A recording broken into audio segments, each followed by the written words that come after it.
Hello everyone and welcome to UGC NET mentor guys. अगर आप लोग भी यूजीसी नेट जेआरएफ के लिए प्रिपरेशन कर रहे हैं फॉर जून 2026 एग्जाम, तो गाइस देखो, आज की इस वीडियो में मैं आपको एक सिंपल एंड प्रैक्टिकल तरीका बताऊंगा जिसको फॉलो करते हुए आप इस एग्जाम को अपने फर्स्ट अटेम्प्ट में क्रैक कर लेंगे। आपको बार बार एग्जाम नहीं देना पड़ेगा। तो ऐसे 3 काम करने हैं और कंसिस्टेंसी के साथ करने हैं। तो चलिए स्टार्ट करते हैं और डिस्कस करते हैं। मेक श्योर आप इस वीडियो को एंड तक जरूर देखें ताकि आपको हर चीज अच्छे से समझ में आ जाए कि क्या करना है और क्या नहीं करना है। जो एस्पिरेंट्स मिस्टेक करते हैं, जो जनरल मिस्टेक्स होती हैं, उसके बारे में भी आज के इस वीडियो में हम बात करेंगे। So this is about me. जैसे कि आप सभी को पता होगा, अभी तक आपने इस चैनल को सब्सक्राइब नहीं किया है, सो मेक श्योर चैनल को सब्सक्राइब कर लें ताकि आपको अपकमिंग वीडियोस के सभी नोटिफिकेशन मिलते रहें।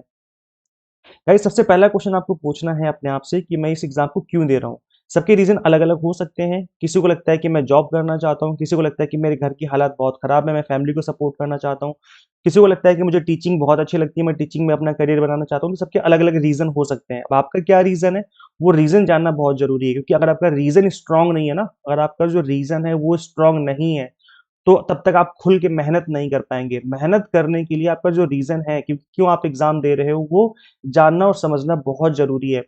तो अगर आपकी फैमिली की हालत ठीक नहीं है, आपको लगता है कि मुझे फाइनेंशियली हेल्प करनी है अपनी फैमिली की, मुझे कैसे भी करके इस एग्जाम को क्रैक करना है, तो गाइस देखो, मेहनत करना पड़ेगा। मेहनत के अलावा कोई दूसरा रास्ता नहीं है।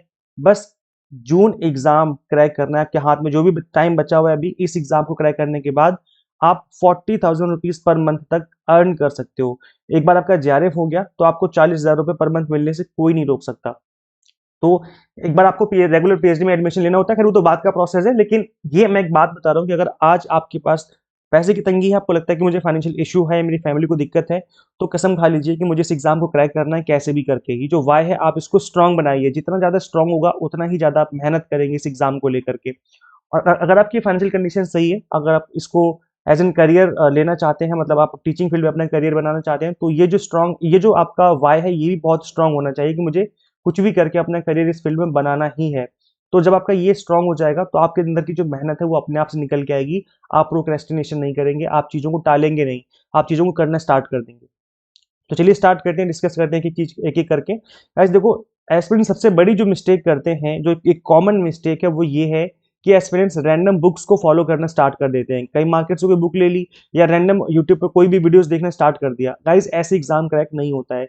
आपको स्ट्रिक्टली फॉलो करना होगा सिलेबस। देखो गाइस, सिंपल सी बात है कि अगर आपको जाना है दिल्ली से मुंबई, तो आपको दिल्ली से मुंबई का रास्ता देखने की जरूरत है कि कौन सा हाईवे है जो जाता है दिल्ली से मुंबई, या कौन सा एरोप्लेन का रास्ता है, कहाँ से एयरपोर्ट, कौन सा एयरपोर्ट जाना पड़ेगा हमें, या फिर हमें ट्रेन से जाना है तो कौन सी ट्रेन जाती है। और देखते हो, सबसे पहले नहीं देखते, तो पहले एक स्ट्रेटेजी बनानी पड़ती है, कि एक प्लान बनाना पड़ता है। ये नहीं कि बस घर से निकल दिए, गली मोहल्ले से कोई भी गली पकड़ ली कि चलो मैं मुंबई जा रहा हूँ। ऐसे नहीं होता है, ऐसे मुंबई नहीं पहुंचोगे आप। मुंबई पहुंचोगे प्लानिंग के साथ। आपको प्लानिंग करनी पड़ेगी स्टार्टिंग में। अपनी प्रिपरेशन स्टार्ट करने से पहले आपको प्रॉपर प्लानिंग करनी पड़ेगी। तो सबसे पहले प्लानिंग का जो सबसे पहला स्टेप होता है वो होता है सिलेबस। सबसे पहले आपको सिलेबस, जो आपका अपडेटेड सिलेबस है, उसको उसका प्रिंट आउट निकाल लो। सबसे पहला एक काम करना है कि सिलेबस का प्रिंट आउट निकाल लेना है, अपने पास रखना है। कई बार स्टूडेंट्स जो है सिलेबस को फॉलो ही नहीं करते, रैंडम तरीके से पढ़ना स्टार्ट कर देते हैं। तो ये गलती आपको नहीं करनी है। अभी जो अपडेटेड सिलेबस है, इसका क्या मतलब है? अपडेटेड सिलेबस का मतलब है कि जो आपका ऑफिशियल सिलेबस है वो तो आपको फॉलो करना ही करना है, प्लस जो न्यू टॉपिक पूछे जा रहे हैं आज के टाइम पर, आपको इनको भी ऐड करना है अपनी प्रिपरेशन में। सिर्फ ऑफिशियल सिलेबस फॉलो करने से एग्जाम क्रैक नहीं होगा। मैं काफी टॉपिक ऐसे दिखा सकता हूँ आपको ऑफिशियल सिलेबस से, जो जिन टॉपिक पे आज के टाइम पे क्वेश्चन नहीं बन रहे हैं, और कई टॉपिक ऐसे दिखा सकता हूँ जो कि सिलेबस में नहीं है लेकिन पूछे जाते हैं। तो इसीलिए अगर आप सीरियस हैं इस एग्जाम को लेकर के, तो आपको इसी तरह से सोचना पड़ेगा कि मुझे क्या फॉलो करना है, किन चीजों को पढ़ना है, किन चीजों को नहीं पढ़ना है। तो ये चीज आपको स्टार्टिंग से समझनी पड़ेगी। इसलिए मैं कह रहा हूँ कि इस वीडियो को एंड तक देखिए, आपको हर चीज समझ में आ जाएगी कि क्या करना है और क्या नहीं करना है। सबसे अच्छी बात है कि मैंने अपडेटेड सिलेबस के ऊपर ऑलरेडी वीडियो बना दी है। मैंने इसमें बात करी है अपडेटेड सिलेबस के ऊपर, जो मैंने वीडियो बनाई थी, जिसमें मैंने बताया था कि जो लेटेस्ट सिलेबस है आपको कौन सा सिलेबस फॉलो करना है। तो उसमें सिलेबस जो है आपका ऑफिशियल वो भी फॉलो करना है, प्लस न्यू टॉपिक्स भी फॉलो करने हैं। तो ये जो लेटेस्ट सिलेबस वाली वीडियो है, इसका लिंक मैं description box and comment box में दे दूंगा। इसमें मैंने न्यू टॉपिक बताए हुए हैं कि कौन से टॉपिक हैं जो कि सिलेबस में तो नहीं है लेकिन एग्जाम में पूछे जा रहे हैं। तो न्यू टॉपिक अगर आपको जानने हैं, समझने हैं, तो मैं इस वीडियो का जो अपडेटेड सिलेबस वाली वीडियो है उसका लिंक मैं दे दूंगा description box and comment box में। तो आप इस वीडियो को गो थ्रू कर लेना। उसमें मैंने एग्जाम एनालिसिस के बेसिस पे बताया कि कौन से नए टॉपिक आज के टाइम पे पूछे जा रहे हैं। अब जो अपडेटेड सिलेबस है वो सिर्फ पेपर 1 का नहीं है, बल्कि पेपर 2 में भी आपको यही वही काम करना है कि जो पेपर 2 का सिलेबस है, ऑफिशियल सिलेबस है, उसको तो फॉलो करना ही है, प्लस जो न्यू तरीके से न्यू टॉपिक पूछे जा रहे हैं उनको भी फॉलो करना पड़ेगा पेपर 2 में। तो ये काम जब आप स्टार्टिंग से करेंगे, अभी से करेंगे, अभी फेब का मंथ चल रहा है, फरवरी का मंथ चल रहा है, आपको आज से ही ये काम स्टार्ट करना होगा। ये नहीं कि जब फॉर्म फिलिंग होगी तब पढ़ना स्टार्ट करेंगे, बहुत बड़ी गलती करोगे अगर आप ये काम करोगे तो। सिंपल सा फंडा है कि जितना जल्दी स्टार्ट करोगे, देखो गाइस ये रेस है, 10 लाख लोग दौड़ रहे हैं इसमें, 10 लाख के आसपास फॉर्म फिलिंग होती है, ये रेस है, टॉप 6% की रेस है, जो जल्दी आगे पहुंचेगा वही जीतेगा। तो जितना जल्दी स्टार्ट करोगे तो उसमें ये होता है कि आपका जो सिलेबस है वो टाइम से फिनिश होता है, आपको रिवीजन करने का टाइम मिलता है, और ऑब्वियस सी बात है जिन्होंने अभी से पढ़ना स्टार्ट नहीं किया, अगर आपने पढ़ना स्टार्ट कर दिया तो ऑब्वियस सी बात है आप उनसे आगे निकल जाओगे ना।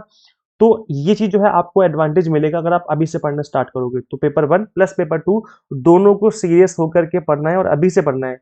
ये भी गलती नहीं करनी कि केवल पेपर 2 पढ़े जा रहे हो, पेपर 1 नहीं पढ़ रहे हो, या सिर्फ पेपर 1 पढ़े जा रहे हो, पेपर 2 नहीं पढ़ रहे हो, ये गलती से भी बचना है। एस्पिरेंट्स ये भी गलती करते हैं कि पेपर 1 बाद में पढ़ेंगे, पहले पेपर 2 पढ़ लेते हैं, ये गलती नहीं करनी है। आपको दोनों पेपर को सीरियस होकर पढ़ना है और दोनों पेपर को एक साथ पढ़ना है, स्टार्टिंग से पढ़ना है, अभी से पढ़ना है। अब गाइस एक बार आपने सिलेबस समझ लिया, अच्छे से जान लिया, तो अब जो है दूसरा काम जो करना है वो करना है कि अब आपको फोकस करना है एग्जाम टारगेटेड कंटेंट के ऊपर। और गाइस देखो मैं इस बात पे हमेशा इसलिए जोर देता हूं क्योंकि एस्पिरेंट्स को लगता है कि मैं कुछ भी पढ़ लूंगा, कहीं से भी पढ़ लूंगा तो एग्जाम क्रैक हो जाएगा। ऐसी चीज ऐसे नहीं होता है गाइस। देखो आपको कंप्लीटली फोकस करना होगा उस कंटेंट के ऊपर जहां से क्वेश्चन बनते हैं एग्जाम में। अगर आपको एक एग्जाम्पल बता रहा हूं, अगर कोई आपको किसी बुक में 1000 टॉपिक दे दे पढ़ने के लिए, जबकि वहां से क्वेश्चन ही नहीं बनते हैं, क्वेश्चन बनते हैं जो 100 या 150 टॉपिक के आसपास है, बस वहीं से क्वेश्चन बनते हैं। तो बाकी जो 700-800 टॉपिक पढ़ रहे हो, क्या वो रिलेवेंट है आपके एग्जाम के लिए? नहीं रिलेवेंट है। ऐसे ही मैंने देखा कुछ कोर्सेज ऐसे भी है मार्केट में अवेलेबल है, कुछ कोर्सेज जिसमें इतना सारा कंटेंट अवेलेबल है, मतलब एक ही कोर्स के अंदर 400-400 500-500 लेक्चर्स अवेलेबल हैं, और हर एक लेक्चर जो है 1-1 2-2 घंटे का है। अब एक बात बताओ, क्या इतना एग्जाम में आता है? नहीं आता है। तो इसलिए मैं कहता हूँ कि क्यों टाइम वेस्ट करना। अगर ये 3 सर्कल है जो कि हमें कवर कर रहे हैं, लेकिन एग्जाम में ये चीज पूछी जा रही है, तो आप इस पर फोकस करो ना, हमें क्यों तीनों सर्कल कवर करने हैं, ये तो इररिलेवेंट हो जाएगा। तो इसीलिए देखो गाइस, यहाँ पर जो कंप्लीट चीजें हैं वो है रिसोर्सेज की। आपके पास जो टाइम है वो लिमिटेड है, क्योंकि जून में एग्जाम हो जाना है, और जून तक पढ़ने में, आप जब पढ़ने बैठोगे सीरियस होकर तो जून कब आ जाएगा आपको पता भी नहीं चलेगा। तो ये जो गोल है काफी बड़ा है, नेट जेआरएफ क्रैक करना, और टाइम लिमिटेड है, इसीलिए आपको केवल एग्जाम टारगेटेड कंटेंट पे फोकस करना है। हमें इररिलेवेंट चीजें छोड़ देनी है, और जो एग्जाम के लिए इंपॉर्टेंट है, जहां से एग्जाम में चीजें पूछी जाती हैं, हमें बस उसी को पढ़ना है, उस तरीके से ही पढ़ना है। अगर आप इस तरीके से स्टडी करोगे ना, तो गाइस मैं आपको लिख के दे सकता हूँ कि आपका जेआरएफ क्रैक हो जाएगा, आपको बार बार मेहनत नहीं करनी पड़ेगी। तो इस चीज को आपको समझना है, मतलब इस चीज को रियलाइज करना है। ये बात जानते सब है, लेकिन रियलाइज करना है कि हमें इसी तरह के कंटेंट पर फोकस करना है। और जब जब भी मैं पढ़ाता हूँ, मैं पर्सनली अपनी बात करूँ तो मैं जब भी पढ़ाता हूँ, जब भी किसी भी टॉपिक को पढ़ाता हूँ, मैं हमेशा इसी बात का ध्यान रखता हूँ, कि इसी बात को ध्यान में रख के पढ़ाता हूँ कि जो मैं कंटेंट आपको डिलीवर कर रहा हूँ टू द पॉइंट और एग्जाम टारगेटेड होना चाहिए। ये नहीं कि 1 घंटे का लेक्चर लिया जिसमें से एक भी क्वेश्चन नहीं आ रहा है। अगर मैं 30 से 40 मिनट पढ़ाऊंगा तो मैं आपको गारंटी देता हूँ कि वहां से क्वेश्चन बनेगा। तो इस तरीके का कंटेंट आपको फोकस करना है, और मैं हमेशा इस बात को ध्यान में रख करके ही पढ़ाता हूँ। तीसरी चीज जो कि मोस्ट इंपॉर्टेंट, स्टार्टिंग के दोनों पॉइंट जो हमने देखे उससे भी ज्यादा मोस्ट इंपॉर्टेंट है, that is PYQs and mock test. Guys देखो, सिर्फ थ्योरी पढ़ने से एग्जाम क्रैक नहीं होने वाला, आपको थ्योरी के साथ साथ पीवाईक्यूज की प्रैक्टिस करना भी बहुत जरूरी, साथ ही मॉक टेस्ट लगाने भी जरूरी है। अब मॉक टेस्ट इसलिए लगाने जरूरी नहीं बिकॉज एग्जाम ऑनलाइन होता है, और आपको अपना हाथ बिठाना जरूरी है। जब आपका हाथ नहीं बैठेगा ऑनलाइन एग्जाम में, तब तक आपका टाइम मैनेजमेंट आप नहीं सीखेंगे, एग्जाम में छूट जाएगा पेपर। और पीवाईक्यूज लगाने इसलिए जरूरी है क्योंकि आपको हर टॉपिक को, थ्योरी को पढ़ने से चीजें क्लियर नहीं होंगी जब तक आप उनके पीवाईक्यूज नहीं लगाएंगे, जब तक आपको समझ भी नहीं आएगा कि इस टॉपिक से किस तरह के क्वेश्चन पूछे जाते हैं, तब तक आप उस टॉपिक पे कमांड नहीं कर पाएंगे। तो इसलिए टॉपिक वाइज पैटर्न आपको समझना जरूरी है। आपको ये जानना जरूरी है कि किस तरह के क्वेश्चन हैं जो कि ज्यादातर पूछे जाते हैं, और इससे आपको ट्रेंड समझ में आएगा, जिससे आप और अच्छा स्कोर करने में आपको हेल्प मिलेगी। तो इसलिए हर एक टॉपिक के पीवाईक्यूज लगाने, मतलब हर एक यूनिट के पीवाईक्यूज लगाने बहुत जरूरी है। ऐसा गाइस देखो हमेशा देखने को मिलता है कि सिमिलर क्वेश्चन बनते हैं एग्जाम में, सेम क्वेश्चन नहीं मिलेगा लेकिन सिमिलर क्वेश्चन मिलेगा। इसीलिए पीवाईक्यूज लगाने का सबसे बड़ा एडवांटेज होता है कि आपको सिमिलर क्वेश्चन एग्जाम में देखने को मिलते हैं जिनका आंसर आप इजीली कर पाते हैं। और एक चीज हमेशा से याद रखना कि जितना आप प्रैक्टिस करेंगे उतना आप परफेक्ट बनते जाओगे। कोई भी इस दुनिया में परफेक्ट नहीं होता है, लेकिन प्रैक्टिस से ही आप परफेक्ट बन सकते हो। तो जितना ज्यादा प्रैक्टिस करोगे, जितने ज्यादा पीवाईक्यूज लगाओगे, जितने ज्यादा मॉक टेस्ट लगाओगे, उतना ज्यादा परफेक्ट बनते चले जाओगे। एक चीज मैंने और देखी कि मॉक टेस्ट जब एस्पिरेंट्स लगाते हैं तो कई बार ना डिमोटिवेट हो जाते हैं कि भाई हमने मॉक टेस्ट लगाए, अब हमें सपोज को 10 क्वेश्चन में से केवल 5 क्वेश्चन ही हम कर पाए, 5 क्वेश्चन हमसे गलत हो गए, तो अब हम क्या करें? क्या हम एग्जाम क्रैक नहीं कर सकते? ऐसा नहीं है। देखो गाइस, मॉक टेस्ट सिर्फ और सिर्फ ये बताता है कि आपसे किस तरह के टॉपिक हो रहे हैं, किस तरह के टॉपिक आपके क्वेश्चन आप नहीं कर पा रहे हो। तो इससे क्या होगा, इससे आपको सीखने को मिलता है कि किस तरह के जो टॉपिक हैं उनको मैं नहीं सॉल्व कर पा रहा हूँ, उनके ऊपर मुझे और प्रैक्टिस करने की जरूरत है और समझने की जरूरत है। तो मॉक टेस्ट सिर्फ आपको प्रैक्टिस करवाने के लिए है, आपको आपका आईना दिखाने के लिए कि आप क्या कर पा रहे हो, क्या नहीं कर पा रहे हो। ये इसका मतलब ये नहीं कि 10 में से 5 क्वेश्चन अगर आप कर पाए तो एग्जाम में भी 10 में से 5 ही कर पाओगे, ऐसा बिल्कुल नहीं है, क्योंकि जो मॉक टेस्ट में क्वेश्चन है वो तो एग्जाम में आने नहीं है, वो तो सिर्फ प्रैक्टिस पर्पज के लिए है। तो इसलिए डिमोटिवेट नहीं होना जब आप मॉक टेस्ट लगाओगे। तो अगर आप इन तीनों चीजों का ध्यान में रख करके स्टडी करोगे तो गाइस आई एम श्योर आपका जो एग्जाम है वो क्रैक हो जाएगा, आपको बार बार एग्जाम नहीं देना पड़ेगा। इसके अलावा गाइस देखो, जहां तक हमारी हमारी बात है, हम आपको paper one commerce management and political science की एग्जाम टारगेटेड प्रिपरेशन करवाते हैं। हमने हर एक यूनिट के जो थ्योरी है वो तो पढ़ाई है, पर प्लस हर एक यूनिट के अंदर हमने मॉक टेस्ट भी डाले हुए हैं, जिससे क्या होगा, आपकी जो प्रैक्टिस है, जो तैयारी है, वो और अच्छे से हो पाएगी। तो हर एक यूनिट भी तैयारी आपकी जो हर एक यूनिट है वो भी आपकी अच्छे से तैयार हो जाती है। तो अभी गाइस देखो, होली ऑफर है वो हमने लाइव कर दिया है, फ्लैट 20% डिस्काउंट अवेलेबल है। होली 20 कूपन कोड अप्लाई करने में जो आपकी फीस है वो 20% से रिड्यूस हो जाएगी। तो जैसे आप इस कूपन कोड को अप्लाई करेंगे आपकी फीस रिड्यूस हो जाएगी। गाइस देखो, जब भी हम बात करते हैं एजुकेशन की, जब भी हम बात करते हैं नेट जेआरएफ की, तो ये याद रखना कि आप इसमें इन्वेस्ट कर रहे हो, ये आपका खर्चा नहीं, जो फीस है वो आपका खर्चा नहीं है, वो आप इन्वेस्ट कर रहे हो। क्योंकि अगर आपका एक बार जेआरएफ क्रैक हो गया तो 40,000 रुपीज पर मंथ आपको मिलना स्टार्ट हो जाएंगे, एक बार आपने रेगुलर पीएचडी में इनरोल कर लिया तो गाइस एक काफी अच्छा सा आप अमाउंट अर्न कर सकते हो, बस आपको मेहनत करने की जरूरत है राइट डायरेक्शन में।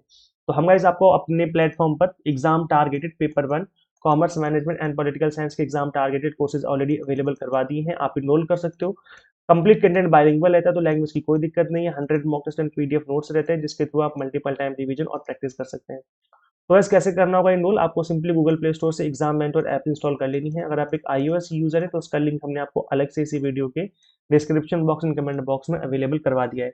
सो फटाफट से अपने मोबाइल फोन में इंस्टॉल करिए ऐप को और जो तैयारी अपनी स्टार्ट कर लीजिए। शेयर करना है इस वीडियो को सभी के साथ जो भी यूजीसी नेट की प्रिपरेशन कर रहे हैं। किसी ग्रुप में अगर आप ऐड हो तो वहाँ पे भी आप इस वीडियो को शेयर कर सकते हैं।